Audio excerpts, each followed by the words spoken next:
Thank you for inviting me to speak today. My name is Viv Cooper, and I'm speaking to you as a parent. I have a son, Daniel, and I'm going to be talking about him a bit later. And I'm going to talk to you about the importance of working with families and also share with you some of my experiences as a family member. I'm also speaking to you as Chief Exec and Founding Trustee of a charity called the Challenging Behaviour Foundation, which is a small but national charity that focuses particularly on the needs of individuals, children and adults with severe learning disabilities whose behaviour is described as challenging, and their families. And we provide information and support to families and professionals working in the field. We've got a stall out as part of this event, and there are people there. All of our information and resources for families is free, and all our information on the website is, you can download it, so please do take a look at that. So in this session, I'm going to cover why it's important to work with families, what families want, what their experiences are, and talk to you a bit about working together as a joined-up approach. The starting point for most of the presentations that I give are with this photograph of my 3 children, and they have agreed that I can use this photo. It's a few years old now. And I always start with a photo of my 3 children to make the point that my aspirations as their mum are the same for all 3 of them. And that is that they live happy, interesting and fulfilled lives. And the only difference between Daniel and his sisters is that Daniel needs more support to enable him to do that. But that shouldn't be a problem, because we know a great deal about how to support Daniel and to meet his needs, so we should be able to make that happen. And the quote at the side is from Mansell 2 report, which reminds us that people whose behaviour challenges have the same needs, same emotional needs, the same needs for growth and development, all of the same needs that all of us have, as well as their needs for support around their behaviour. And we need to remember that Daniel has the same human rights as his sisters. So I wanted to cover why it's important to work with families, and I think there's some compelling reasons to do that, and that's not just because I'm a family carer. But families provide a huge amount to their relatives, and that includes commitment, love and support. We're long term, so Daniel has, he's in his 20s now, but he's had hundreds of people who've come through his life who've been really, really important to him, but lots of them have come and gone, but his family is still there. So his sisters will be there, my husband and I will be there as his parents. He's got extended family, so we're always going to be there for him. Because of that, we've got this huge amount of knowledge, expertise and history. So we've been there from the start. We can provide information that may not be written down in his notes, that people don't have time to read or that other people are not aware of. We're naturally holistic. So you know, we think about Daniel as a whole person. We don't just think about his health or just think about his housing or just think about his communication or just think about you know, some other element you know, of people's lives. So we think about Daniel as a whole being in the same way that we think about ourselves in that way. And we should have shared aims and goals, and that is around good outcomes for Daniel. So whoever's supporting or working with Daniel should have the same ultimate aims, that he's happy and leading a fulfilling and interesting life. And there's a quote there from a family carer who's making the point that actually families are important to all of us, and so they're even more important to people with learning disabilities who have, you know, some additional challenges to face. And that importance is reflected in policy. So this is a quote from Valuing People Now, acknowledging that families are usually the main source of love, care and support for children and adults, and making the point that when the person leaves the home, they don't leave the family. So Daniel doesn't live at home now, but I'm still hugely involved in his life, as are the rest of his family. And we provide this sort of support and advocacy which is lifelong. This is a really old piece of work that I came across again recently, and I put it in because it was in a paper written by Albert Kuschlik, who was describing support of children with learning disabilities, and he described these 4 categories of staff, or 4 categories of support for children. You can see that they're 24-hour carers, which are mostly families, is talking about children, 12-hour carers who are support staff who often work shifts, 2 to 6-hour carers, and then 10-minute carers. And I think it's important to think about that in terms of where we invest in terms of knowledge, information, expertise, and so on. And also who has the sort of greatest say in terms of support for an individual. And I'd make the case that actually for families as 24-hour carers, we need to be investing and supporting them in terms of helping them to understand how to support their relative.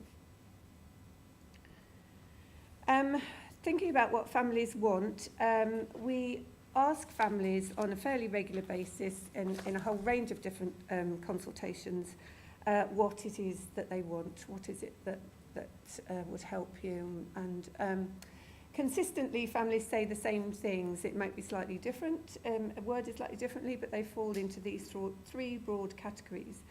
So families want information. They want information that's accessible, that is timely and practical, and sometimes they need support to be able to use that information.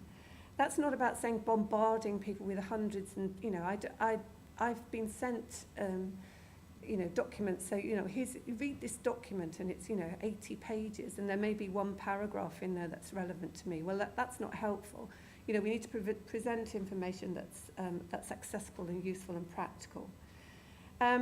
Families always say that they want good support, and that's not good support around their own needs, that's good support around their family member needs. And a sort of common quote is, if you get it right for my son, you get it right for me. I don't have any additional support needs if you get it right for him. And they want to be valued as partners. They want to be included. They want to be valued for their expertise and for that expertise to be recognised. So despite having those fairly reasonable expectations, we did, before the Winterbourne View scandal, the Tizard Centre and Challenging Behaviour Foundation carried out a scoping exercise to see why the recommendations that were in Mansell 1 and Mansell 2 hadn't been put in place. And as part of that, we interviewed some families and about their experiences. And these are the 5 key findings. So bearing in mind what they said that they wanted, families identified that there was a lack of expertise and capability in understanding and responding to challenging behaviour in local services, and that had an important factor in use of out-of-area placements. They reported that it was really hard to access services other than when they were in crisis, and that this crisis prevention opportunities were missed. Families are quite good at saying, actually things are getting a bit difficult, I need a bit more support. But when they did that, that support wasn't forthcoming. They also identified a lack of support and training for themselves in their roles of carers, which I've spoken about briefly, and I'll talk about that in a minute, with often detrimental effects on their own physical and mental health. So families report fairly regularly that their own health needs are neglected because they are unable to get the right support for their relative and relinquish any of their caring responsibilities. They also identified a lack of information and training, which hampered the extent that they were able to plan realistically and hopefully for the future. So one of the families that we interviewed described how her son was in out-of-area residential care. And she expressed this huge regret in that her son had lived at home. She had got to crisis point, had got to the point where she couldn't continue anymore. And then the only option that was offered to her was an out-of-area residential care placement. And she expressed this terrible feeling of guilt that had she known that there were different options, his future may have been very different. And also that families identified that they didn't feel that they were included as essential partners in planning for their relatives. So the experiences that families describe in terms of what it feels like, all families will describe positive qualities of their relative. So when I describe Daniel, he's a lively, engaging, a real fun to be with person with an incredible and wicked sense of humour. But he's incredibly hard work, and we need to be honest about this. And families, there's some quotes here, from families saying, living with a child who displays challenging behaviour is a profoundly hard and isolating experience.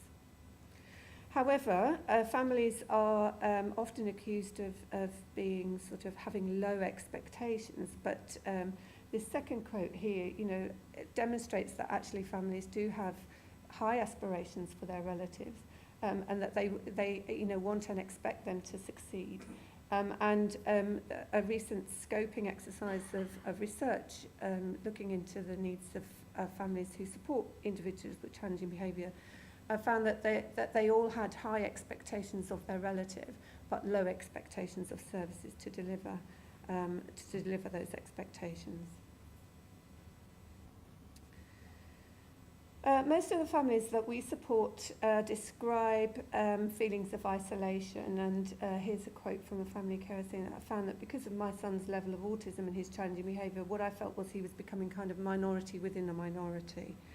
And so when we're thinking about how we support families, we need to bear that in mind, but we also need to be finding things that people can do that don't add to the issues that they're already dealing with. And that's the quote at the second quote there. Professionals have to be aware that any strategies they offer to parents have to be practical. And so, I've experienced when Daniel was younger, people coming in and looking at Daniel and saying, oh yes, we're going to design a program to help you, and you've got to do this. And it didn't take account of the fact that I had 2 other children, that we were living in a family home, that I had to cook the dinner, that I had to do all of those things. And so it was an additional thing that we had to contend with that didn't fit in, and made our lives, more difficult. So thinking about Daniel and my experience, although it's sort of 20 years ago now, it continues to be reflected in the family's experiences that contact us. And so Daniel was an angelic looking child, as you can see, and loved ball pools, but loved getting in, but you couldn't get him out. So my husband and I spent lots of time battling through ball pools trying to get him out.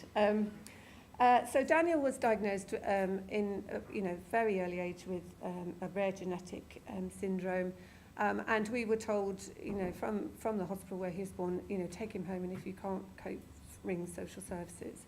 And so we did that, and we found it very difficult to know what to expect, and also to access support when we needed it. So there was very little information at that time available, and we struggled to find it, and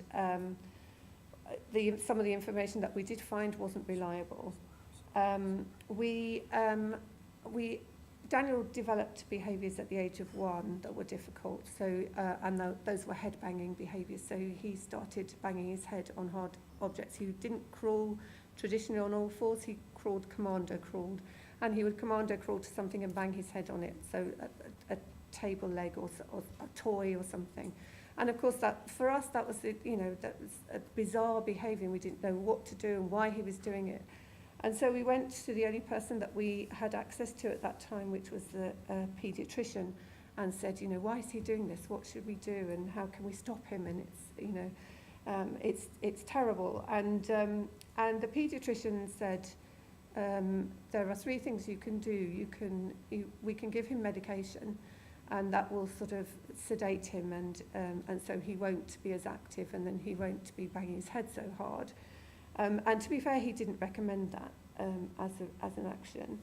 The second alternative was to put a helmet on him, and he said if we put a helmet on him, he won't damage his head, and of course that's not true either. And the third thing is you can go home and hope that he grows out of it.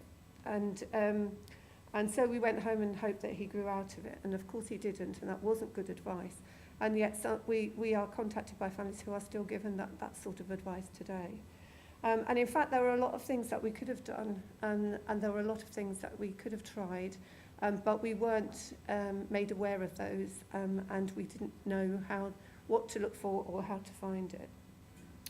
So Daniel went to school, a special school, at the age of 4.5, and there they operated a policy of containment. So Daniel had one-to-one support at all times, and that one-to-one support followed him round, and he rampaged around the school. He was described in his first school report as a tornado, and he caught the goldfish in the classroom. He ripped things off the walls. He knocked things over. He didn't participate. He wouldn't sit on a chair, and so they strapped him with a pram harness to a chair to try and sit him down to do some tabletop activities. And he just got up and walked about with the chair on his bottom. So then they sandbagged the chair down, and he just got out of the pram harness because he was like Houdini. And so then they persuaded us to buy a big James Leckie chair, which cost £500. We didn't have £500, but anyway, we bought this chair because they convinced us that in order to teach him anything, he had to sit still, and they couldn't sit him still, so he had to be in this chair.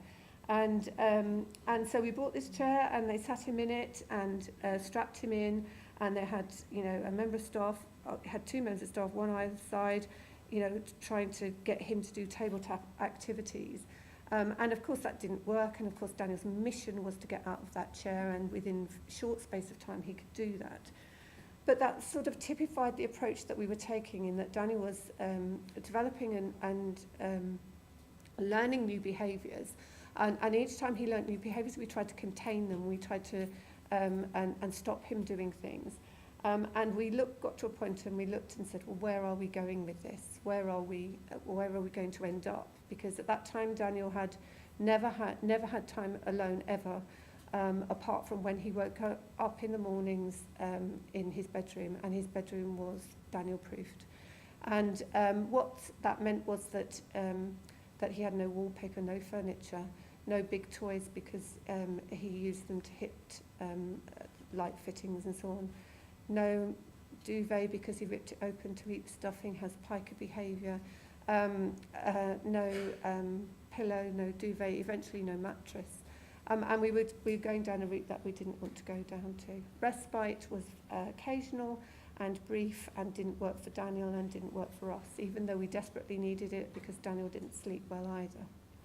So our experiences were very difficult, and at the age of 9, Daniel went to a 52-week residential school.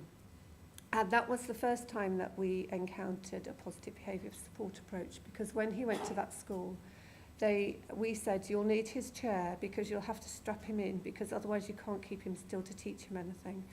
And they said, no, we will understand why he's behaving in the way that he does. And we will skill him up with a range of different skills. We will teach him different means of communication. And we will teach him some skills that he needs to learn, like standing still and sitting still. And so they taught him skills like sit still for 5 seconds, stand still for 5 seconds, maintain eye contact for 5 seconds. And they gradually built that up. And at the same time, they did proper functional assessments around his behaviours and taught him alternatives. So one thing that they taught him is, instead of tipping a table over when you didn't want to do something or pulling someone's hair, you could sign finish, and the task would finish. And to us, it was just such a light bulb moment. And we thought, why didn't we know this when Daniel was 2? Why didn't we know this? And why didn't his school know it? And why didn't anyone else know it who was around us, so that we could have had a very different experience, and so could Daniel. So thinking about working together as a sort of joined up approach. When we started the charity in 1997, we had on our list of to-do list was to support and enable parents to think about behaviour differently through training that was accessible to families.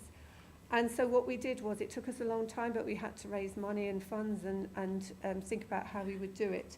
But we got together a group of families of older children, and we got together a positive behaviour support trainer, and we said to the families, if you were starting again, if your child was 1 or 2, what is it you wish you'd known, and how can we tell families about that?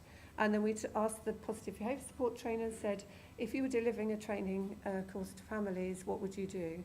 And they were sort of like polar opposites, because the positive behaviour support trainer wanted to give definitions and wanted to have PowerPoint presentations, and the family said, no, we don't want any of that. We don't want the definition. We don't want Eric Emerson's definition. That's not interesting. We want practical things that are going to help us in our daily lives. And so before the term was trendy, it was a real co-production approach, and it was a sort of a process that we went through to design a training for families. And key to that was that the training would be co-delivered, so that there would be a positive behaviour support specialist and a family carer to mirror what we were trying to say, which was around we need to work together around supporting people. But also to ensure that it remained grounded in reality, and that families could relate to the experiences that the family carer co-presenter was sharing. It was very outcomes focused in terms of what difference it's going to make to my life and my child's life, and it's very, very practical. And there's a quote there from families' point of view. What's really useful is to give them the tools to actually deliver what professionals want us to do, but in a way that's part of our daily lives. And so this is just really to explain how our workshops work. We worked with schools to have a group of families who would come together, and they would have the co-delivered training.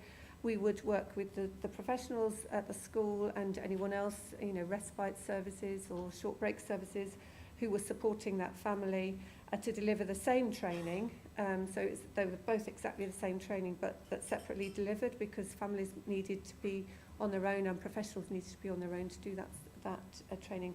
And then we bring them together to say, actually, how are we going to work together and develop a positive behaviour support plan around supporting your relatives, so that there's a consistent approach.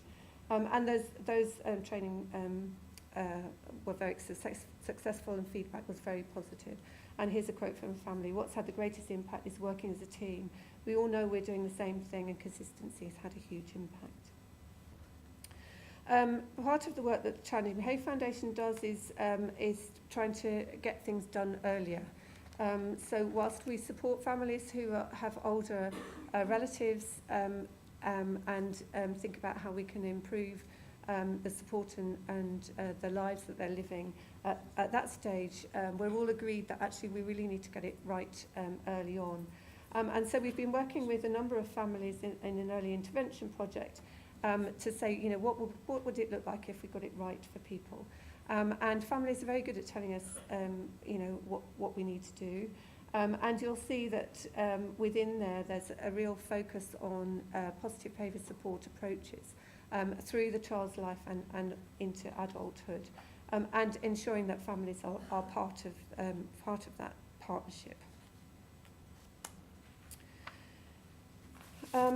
This is a quote again from Family Carer: working together by participating and collaborating, pooling all our knowledge, it's the best way forward to ensure the best outcomes for our kids and for everyone to get a better understanding, less need for the term challenging behaviour. So in terms of what works, so Daniel had to go 275 miles away from his family because there was no service or support that could meet his needs. And that was devastating for him and for us as a family. But it was helpful in that it opened our eyes to a different approach. So Daniel now lives in his own bungalow on his own. He's been telling us for a long time that he wanted to live on his own, and we weren't listening. So he now lives on his own with his own support staff in an adapted bungalow, which looks ordinary, but which isn't. So it's been adapted to meet his needs. We thought very carefully about the environment. And his service and support is designed around a person-centred and positive behaviour support approach. We work in partnership, the service provider and his family. We all work as a team to meet his needs. He has staff who know him very well, who can communicate with him, who understands his likes and dislikes. There's good management and planning, and there's a focus on Daniel's outcomes. So it's not about whether shifts are covered or whether we've done this, that and the other. It's about actually is Daniel having a good, happy and interesting life. And there's a quote again at the bottom from Jim Mansell: "A successful service looks like an ordinary home or occupation when it is in fact a carefully designed and organised service dependent on a great deal of skill and management." And I don't think we should underestimate that. And I think there have been times when people have met Daniel and said, well, Daniel's not that challenging. Well, actually, he doesn't have to keep proving that he needs that support to be challenging, because that often is how it works. Because there's this sort of, well, actually, should we just take that away? Oh, yes, he is challenging. Let's put it back in. So I think we need to just be mindful around that. And then so thinking about what I said earlier around families wanting information, good support, and to be valued as partners. That needs to happen at 3 levels. So it needs to happen at an individual level around the person's relatives. So, if I'm thinking in Daniel's, I'm really active in, in his support, on a sort of daily basis, around him. But then I need to be involved. I feel the need to be involved at the service level. So, how the service is organised around him. But also, I think I have a contribution to make at a strategic level too. And there are families who will want to be involved at all 3 of those levels, or none, or 1 or 2, or at some times and some of those. But actually there's a whole range of ways we can involve families in all of those levels in a very positive way that can deliver good outcomes. And I think we need to be thinking about that. There's just a couple more quotes here. It makes sense to work together. We should all be aiming for the same thing. And there's a quote there from a mum who's in her 70s now: "There is no greater, more determined ally than a mum on a mission." And I'm sure there's an equivalent for dads. Because actually, if we're all working together, we've got much more chance of it working, and we can all do different things in slightly different ways. I think we've got to get that sort of joined up, working together approach. This was a quote from a family. It's a shortened quote. It was quite a long, ranty quote, where we asked her, a mum in her late 70s, and we said, what would you like for your son? And she said, don't keep asking me. I keep telling you, don't keep asking me. My answer's going to be the same. It's going to be, I want that he has a good quality of life with good quality support and good quality services. And the quote at the bottom is from Henry Ford, and it's particularly reminding us around the whole Winterbourne thing. Quality means doing it right when no one's looking. And in terms of thinking about, why we need to get it right, I think we need to think about, the consequences of getting it wrong. And we need to remember when we saw, the terrible, terrible consequences of getting it wrong at Winterbourne View. And the Challenging Behaviour Foundation produced a report called Out of Sight, which identified that it's not just about Winterbourne View. There are some systemic issues that we need to address. And we need to remember that when we get it wrong, there are consequences.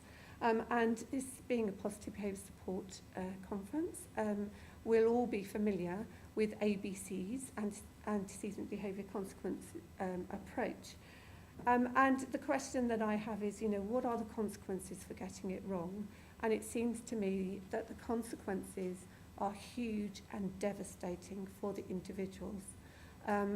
It feels to me as though there were very few consequences for the commissioners and for the people who purchase those services where we get it wrong. But we support some of the families where we get it terribly, terribly wrong, and there are lifelong consequences for the individual and for the family.